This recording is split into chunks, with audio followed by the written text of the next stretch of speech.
I think. Peter Pettigrew packed a pack of pickle potions.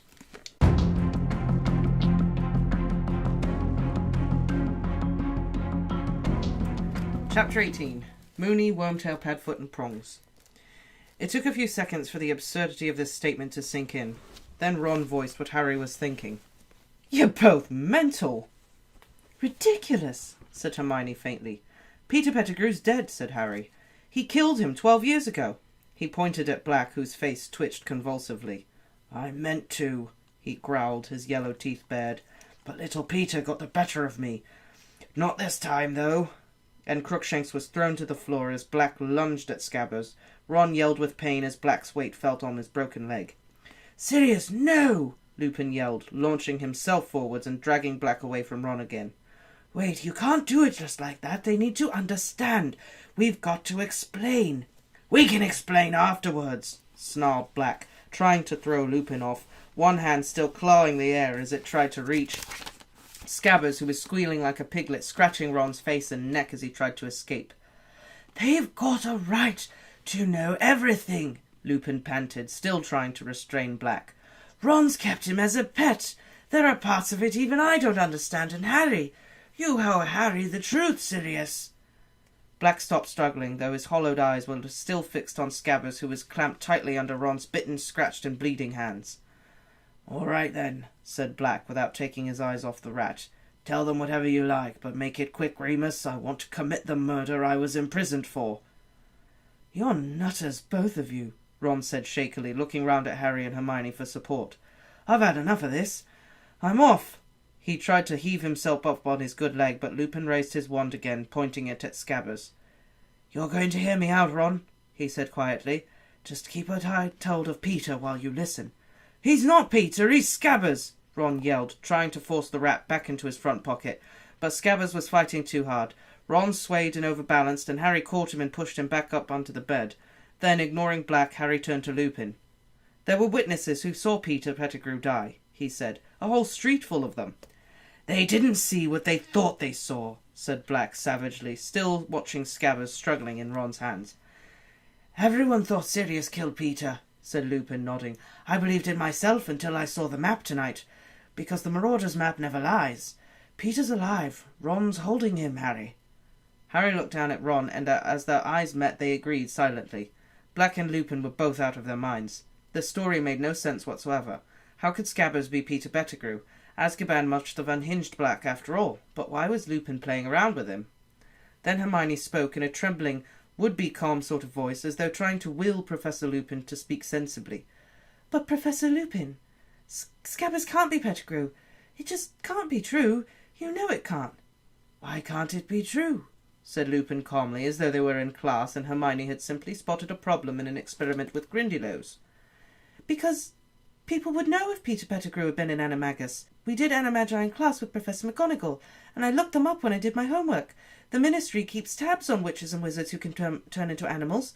There's a register showing what animal they can become and their markings and things. And I went and looked Professor McGonagall up on the register, and they only have 7 animagi in this century, and Pettigrew's name wasn't on the list." Harry had barely enough time to marvel inwardly at the effort Hermione put into her homework when Lupin started to laugh. "Right again, Hermione," he said. "But the Ministry never knew that there used to be 3 unregistered animagi running around at Hogwarts." "If you're going to tell them the story, get a move on, Remus," snarled Black, who was still staring at watching Scabbers' every desperate move. "I've waited 12 long years. I'm not going to wait much longer." "All right, but you'll need to help me, Sirius," said Lupin. "I only know how it began." Lupin broke off. There had been a loud creak beneath them. The bedroom door had just opened on its own accord. All 5 of them stared at it. Then Lupin strode towards it and looked out onto the landing. "No one's there." "This place is haunted," said Ron. "It's not," said Lupin, still looking at the door in a puzzled way. "The Shrieking Shack was never haunted. The screams and the howls the villagers used to hear were made by me." He was pushing his greying hair out of his eyes, thought for a moment, and then said, "That's where all of this starts, my becoming a werewolf. None of this would have happened if I hadn't been bitten, and if I hadn't been so foolhardy." He looked sober and tired. Ron started to interrupt, but Hermione said, "Shh!" She was watching Lupin very intently. "I was a very small boy when I received the bite. My parents tried everything, but in those days there was no cure. The potion that Professor Snape has been making for me is a very recent discovery. It makes me safe, you see. As long as I take it in the week preceding the full moon, I keep my mind when I transform. I'm able to curl up in my office a harmless wolf and wait for the moon to wane again. Before the wolfsbane potion was discovered, however, I became a fully fledged monster once a month. It seemed impossible that I would be able to come to Hogwarts. Other parents weren't likely to want their children exposed to me. But then Dumbledore became headmaster and he was sympathetic. He said that as long as we took certain precautions, there was no reason why I shouldn't come to school." Lupin sighed and looked directly at Harry. "I told you months ago that the Whomping Willow was planted the year I came to Hogwarts. The truth is that it was planted because I had come to Hogwarts. This house," Lupin looked miserably around the room, "and the tunnel that leads to it, they were built for my use. Once a month I was smuggled out of the castle into this place to transform. The tree was placed at the tunnel to stop anyone coming across me while I was dangerous." Harry couldn't see where the story was going, but he was listening raptly at the same time. The only sound apart from Lupin's voice was Scabbers' frightened squeaking. "My transformations in those days were terrible. It was very painful to turn into a werewolf. I was separated from humans to bite, so I bit and scratched myself instead. The villagers heard the noise and the screaming and thought they were hearing particularly violent spirits. Dumbledore encouraged this rumour. Even now, the house has been silent for years. The villagers don't dare approach it. But apart from my transformations, I was happier than I had ever been happy in my life, for the first time I had friends. 3 great friends. Sirius Black, Peter Pettigrew, and, of course, your father, Harry, James Potter. Now my 3 friends could hardly fail to notice that I disappeared once a month. I made up all sorts of stories. I told them my mother was ill, that I had to go home to see her. I was terrified they would desert me the moment they found out what I was. But of course they, like you, Hermione, worked out the truth. And they didn't desert me at all. Instead, they did something for me that would make my transformations not only bearable, but the best times of my life. They became animagi." "My dad too?" said Harry, astounded. "Yes, indeed," said Lupin. "It took them the best part of 3 years to learn how to do it. Your father and Sirius here were the cleverest students in the school, and lucky they were, because the animagus transformation can go horribly wrong. One reason the Ministry keeps a close watch on those attempting to do it. Peter needed all the help he could get from James and Sirius. Finally, in our 5th year, they managed it. They could each turn into a different animal at will." "But how did that help you?" said Hermione, sounding puzzled. "They couldn't keep me company as humans, so they kept me company as animals," said Lupin. "A werewolf is only a danger to people. They sneaked out of the castle every month under James's invisibility cloak. They transformed. Peter, as the smallest, could slip through the willow's attacking branches and touch the knot that freezes it. They would then slip down the tunnel and join me. Under their influence, I became less dangerous. My body was still wolfish, but my mind seemed to become less so while I was with them." "Hurry up, Remus," said Black, who was still watching Scabbers with a horrible sort of hunger on his face. "I'm getting there, Sirius, I'm getting there. Well, highly exciting possibilities were now open to us, so we could transform. Soon we were leaving the Shrieking Shack and roaming the school grounds in the village by night. Sirius and Jane transformed into such large animals they were able to keep a werewolf in check. I doubt whether any Hogwarts students ever found out more about the Hogwarts grounds in Hogsmeade than we did. And that's how we came to write the Marauder map and sign it with our nicknames. Sirius is Padfoot, Peter is Wormtail, James was Prongs." "What sort of animal—" Harry began, but Hermione cut across him. "That was still really dangerous. Running around in the dark with a werewolf. What if you'd given the others the slip and bitten somebody?"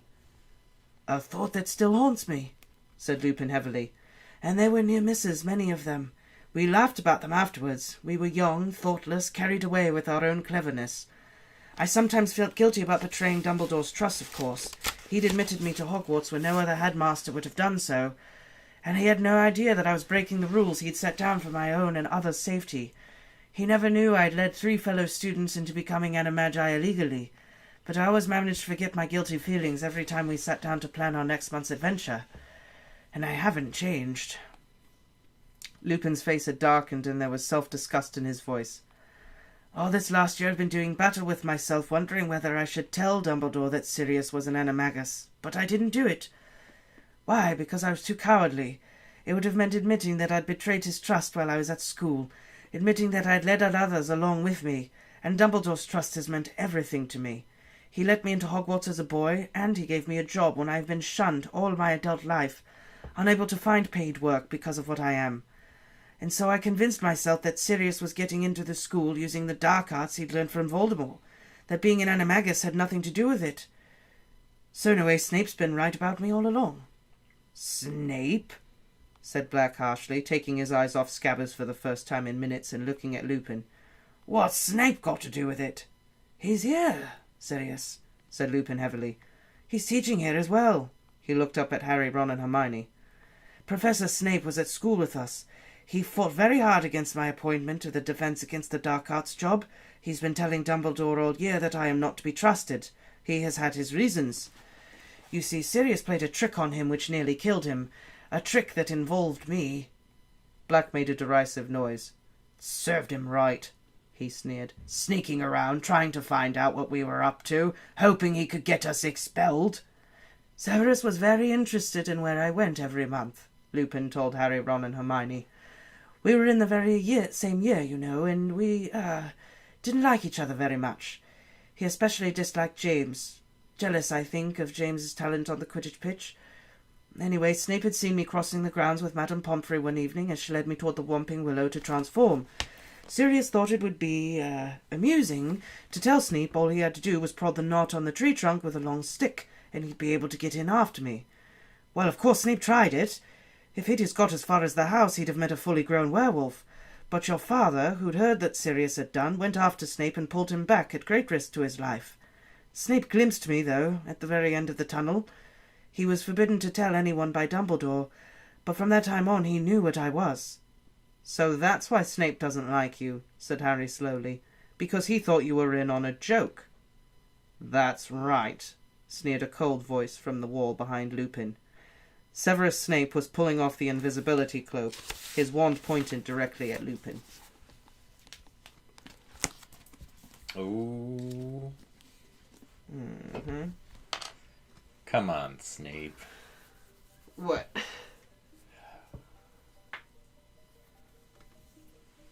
Why is he pointing at Lupin?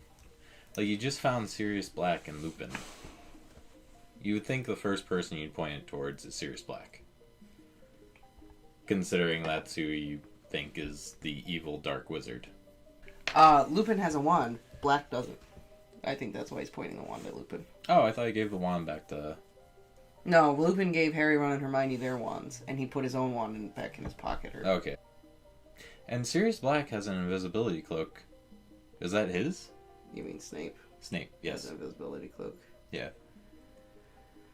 I think Harry, Ron, and Hermione dropped it when they were running.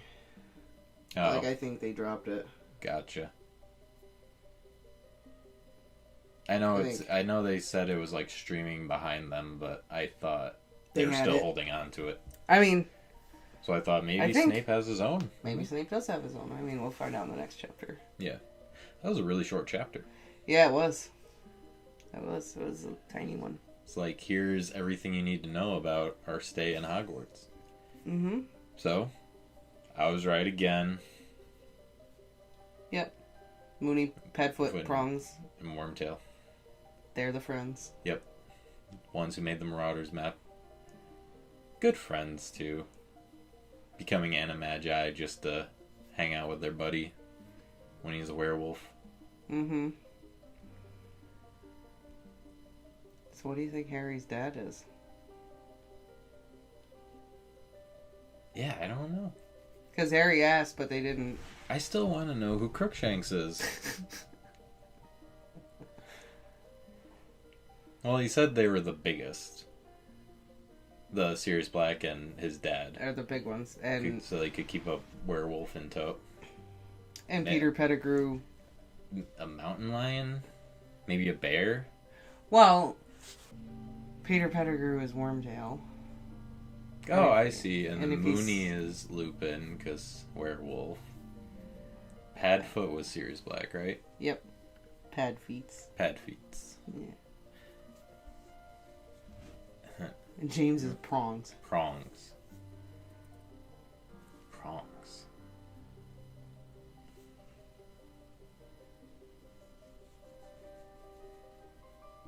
Is he a porcupine? That's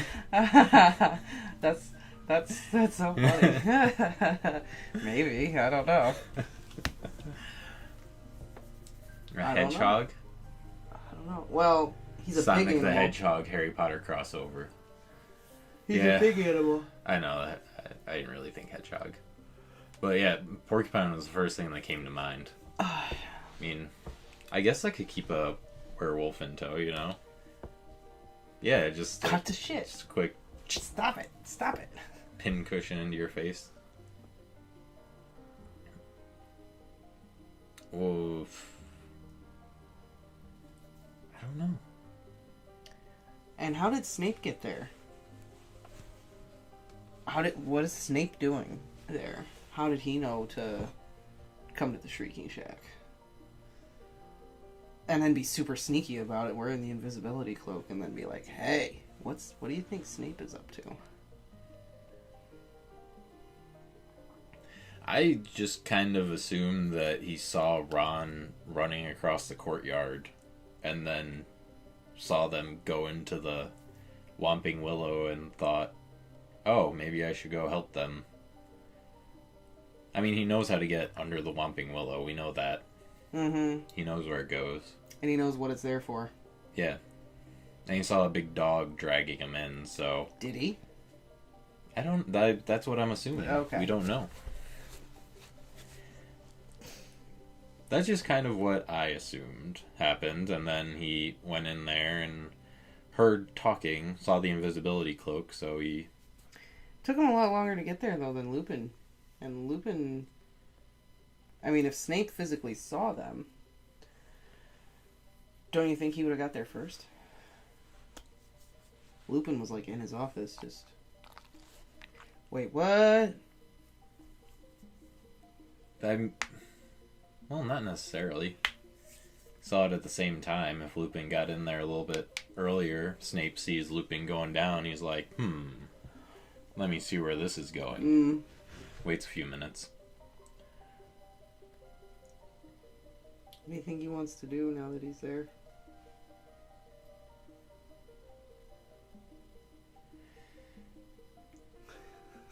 What he wants to do?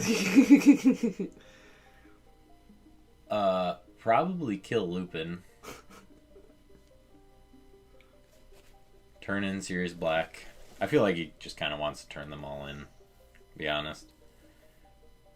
Maybe kill someone. I don't Maybe know. kill someone. Maybe take a life today.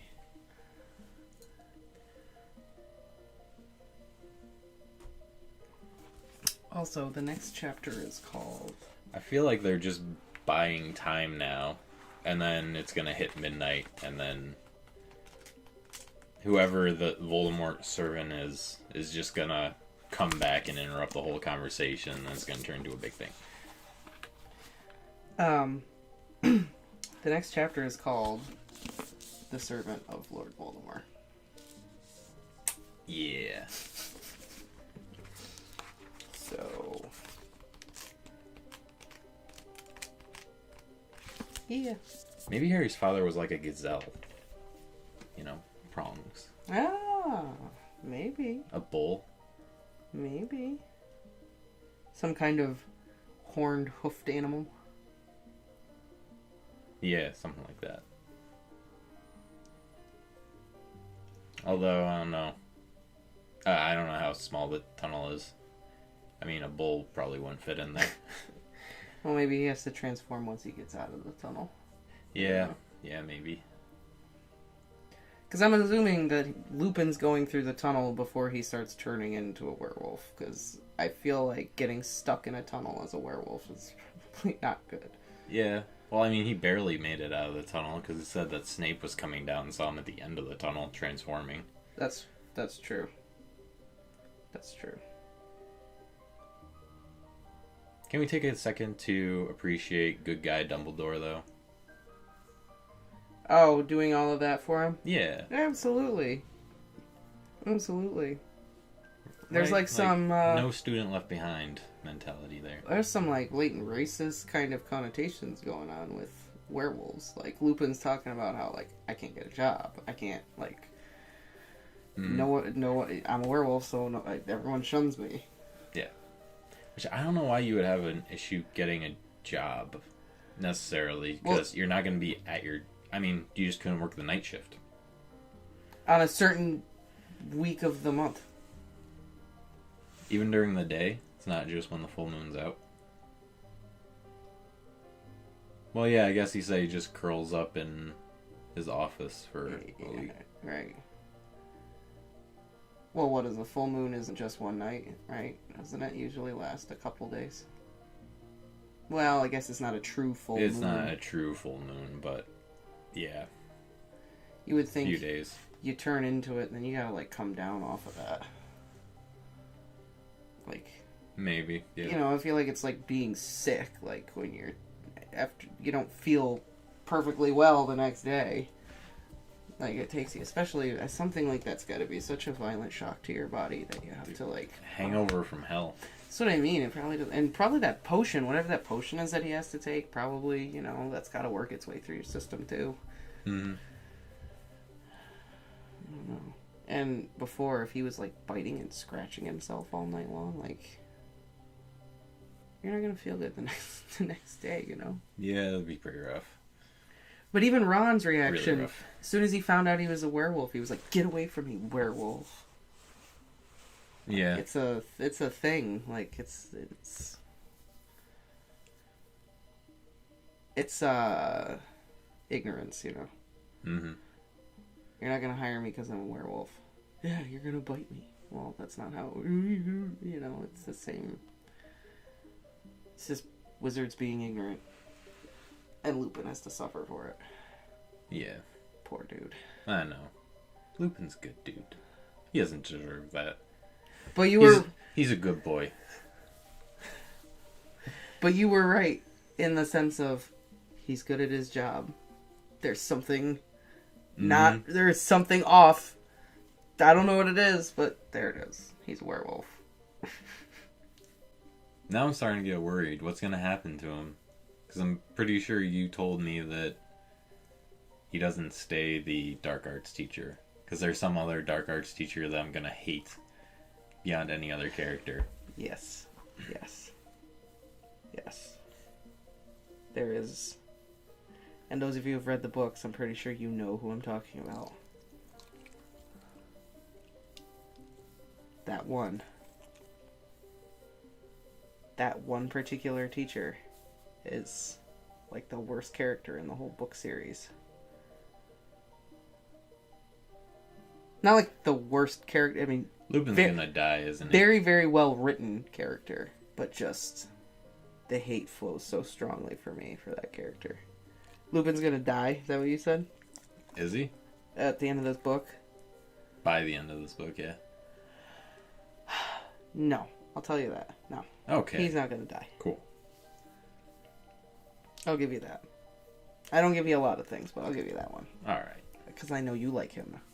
Yeah, I do. Yeah, he's growing on you now. You're like, I like that guy. He's a cool dude. Plus, he's a big pupper.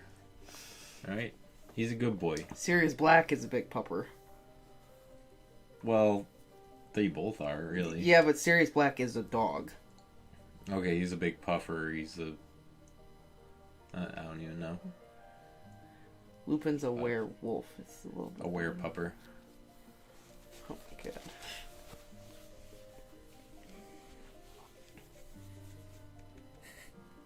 He looks concerned. Like, are you talking about other dogs? Other dogs out there in the world are good boys, And some of them are good girls. You're not the only one. Everyone thinks they have the bestest boy. And everyone is right. Well, yeah. But then there are also some of us who have cats. Still wondering about Crookshanks? I am.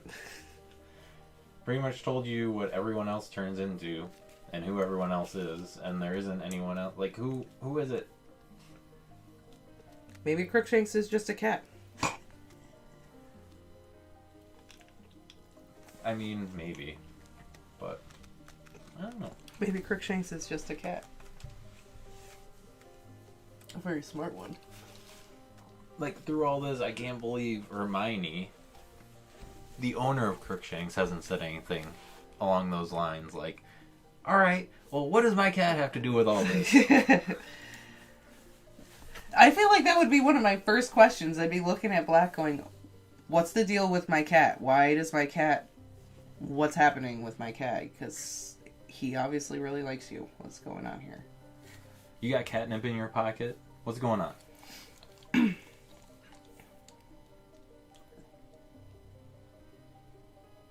Anyway. Anything else? That's about it. That's all I got. That's all It you was got. a short chapter. It was a pretty short chapter. A lot of information in a very short amount of time. I feel like so much was answered. I really don't have any theories.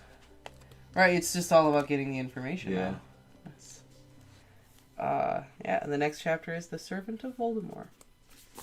Honestly, right now my mind is just kind of on what could Harry's father have been. I asked you, and now you're like, what is he? Mm-hmm. What is he? Or was he? Prongs. Prongs. Plural. Okay, so multiple. Isn't a rhino.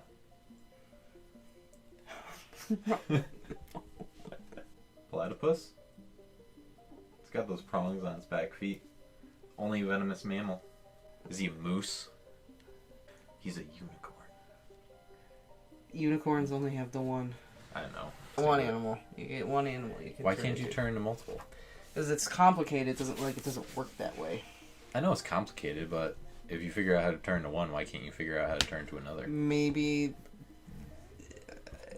that being able to turn into multiple different kinds of animals is maybe too much of a strain on the human body. You turn into too many different things, you lose the ability to turn back, or you start... Ooh, is that what happened to Peter Pettigrew? Is that why he's been a rat for so long? I don't know. What are you talking Is that why about? Crookshanks is still a cat and he hasn't revealed who he is? Is he a reindeer?